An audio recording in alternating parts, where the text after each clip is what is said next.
Hello সবাইকে, আপনাদের সবাইকে স্বাগতম জানাচ্ছি আজকের ভিডিওতে। এবং আজকের ভিডিওতে আমরা রিকোশেটের রেসলিং জার্নির মধ্যে কি সমস্যা ছিল, ডাব্লিউডাব্লিউ তাকে কিভাবে অপচয় করেছে বা তাকে কি কি সুযোগ থেকে বঞ্চিত করেছে এগুলো সম্পর্কে জানার চেষ্টা করব। তাহলে আর কথা বাড়াবো না, চলে যাবো একদম মূল ভিডিওতে। তো রিকোশেটের মেইনলি রেসলিং জার্নিটা শুরু হয় কিছু ইন্ডিপেন্ডেন্ট রেসলিং সার্কিট থেকে, যার মধ্যে নিউ জাপান প্রো রেসলিং রয়েছে পিডাব্লিউজি, এছাড়া লুচা আন্ডারগ্রাউন্ড। তো সেখান থেকে তিনি অনেক ভালো করে আসছিলেন, অনেক হাই ফ্লাইং মুভ ইউজ করতেন, তার মধ্যে ভালো অ্যাথলেটিসিজম ছিল এবং তার ম্যাচগুলো অনেকটা থ্রিলিং হতো। তিনি যতক্ষণ ম্যাচে থাকতেন অডিয়েন্স সবসময় তাকে চিয়ার্স দিত, তার ম্যাচগুলো অনেকটা উপভোগ্য ছিল আর কি।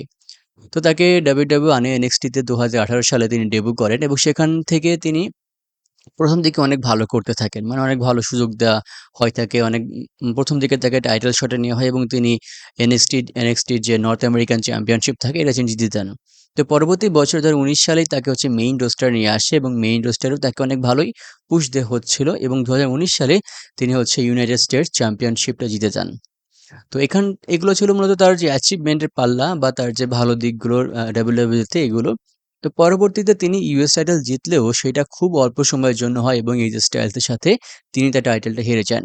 কিন্তু হেরে যাওয়াটা পর্যন্ত ঠিক ছিল। হেরে যাওয়ার পরে যে তিনি যে আবার টাইটেলটা রিক্লেইম করবেন বা এজে স্টাইলসের সাথে ফিউডে যাবেন, এইটা তাকে যেতে দেওয়া হয় নাই। মানে তিনি হেরে গিয়েছেন, মানে তার চ্যাপ্টার শেষ। এবং এইটা হচ্ছে তার প্রতি ডাব্লিউডাব্লিউর যে অন্যরকম দৃষ্টি বা তাকে কম সুযোগ দেওয়ার একটা প্রধান যে কারণ বা প্রধান যে একটা বৈশিষ্ট্য বলা চলে আরকি। তো এভাবে তাকে হচ্ছে সিরিয়াস কোনো টাইটেল শটে নেয়া হয় নাই এবং যদি তাকে কোনো টাইটেল শটে নেয়া হয়, যেরকম ধরেন যে ফ্যাটাল 4 ওয়ে ম্যাচ বা নাম্বার 1 কন্টেন্ডার ম্যাচ, এই সকল ম্যাচে তাকে অতটা বেশি ফোকাস দেওয়া হতো না। ধরুন যে একটা টাইটেল, ইন্টারকন্টিনেন্টাল চ্যাম্পিয়নশিপ একটা টাইটেল। তো এই টাইটেলের জন্য হয়তো ৩-৪ জন অপোনেন্ট থাকতে পারে এবং ৩-৪ জন অপোনেন্টের মধ্যে একজন হচ্ছে মেইন কন্টেন্ডার বা মেইন যে ম্যাচটা খেলবে।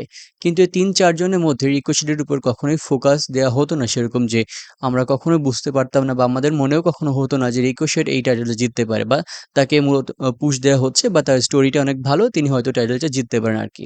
তো তাকে এরকম দুর্বল এবং আনফোকাসড করে উপস্থাপন করাটা হচ্ছে ডাব্লিউডাব্লিউর অন্যতম একটা অপচয়ের দিক তার দিকে আরকি। এবং আরেকটা জিনিস হচ্ছে বুকিং এর।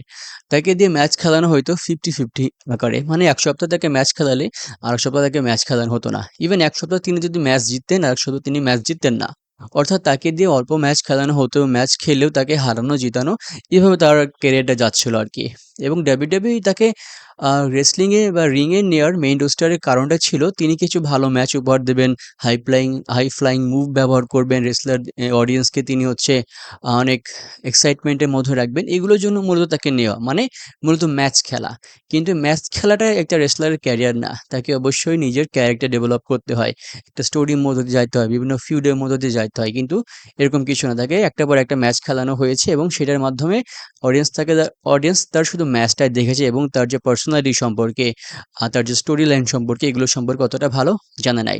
এজন্য অডিয়েন্সদের সাথে তার যে কানেকশন বা অডিয়েন্স তাকে পছন্দ করবে, তার ফ্যান হবে, এরকম সুযোগও তার কখনো হয়ে ওঠে নাই। এগুলো ছিল হচ্ছে তার যে ডাব্লিউডাব্লিউ অপচয়ের একটা মূল কারণ। এবং আরেকটা জিনিস হচ্ছে তিনি পরবর্তীতে ইন্টারকন্টিনেন্টাল চ্যাম্পিয়নশিপ জেতেন। সেটা তিনি কয়েকজনের সাথে হচ্ছে আ ফিউডেও গিয়েছিলেন। তবে তিনি গান্থারের কাছে হচ্ছে এই টাইটেলটা হেরে যান। হেরে যাওয়ার পরে আবার তিনি সেরকম কোনো ফিউডে না গিয়ে আবার তিনি নেগলেক্টেড হন বা পরবর্তীতে তিনি মিড কার্ডে থাকেন। তাকে দিয়ে আর সেরকম কোনো ম্যাচ খেলানো হয় না। পরবর্তী ২০২২ সালের পর থেকে আমরা দেখি যে তাকে দিয়ে কিছু ম্যাচ খেলানো হয়। ব্রান স্ট্রোমানের সাথে ট্যাগ টিমে নেওয়া হয় এবং কিছু সিঙ্গেল ম্যাচও তিনি খেলেন। কিন্তু অতটা গুরুত্বপূর্ণ ম্যাচ তাকে দিয়ে খেলানো হয় না, যেটার মাধ্যমে তিনি হচ্ছে একটা রেপুটেশন পাবেন, তার ক্যারিয়ারে একটা অ্যাচিভমেন্ট তৈরি হবে। এরকম কিছু ডাব্লিউডাব্লিউ তাকে দেওয়া হয় না। অর্থাৎ পরবর্তী সময়টা তাকে একটু অবহেলার মধ্য দিয়ে ডাব্লিউডাব্লিউ রেখেছে এবং সম্প্রতি তাকে নিয়ে অনেক বেশি রিউমার ছড়াচ্ছে যে তিনি AEW তে শিফট করতে পারেন, যেহেতু তার ডাব্লিউডাব্লিউ থেকে কন্ট্রাক্টটা শেষ হয়ে গিয়েছে। দেখা যাক কি হয়। আমরা তার ক্যারিয়ারের জন্য অবশ্যই শুভকামনা করতে পারি। কারণ কারণ তিনি অবশ্যই একজন ট্যালেন্টেড এবং ইউনিক একজন রেসলার। তো ভিউয়ার্স, এই ছিল আজকের ভিডিও।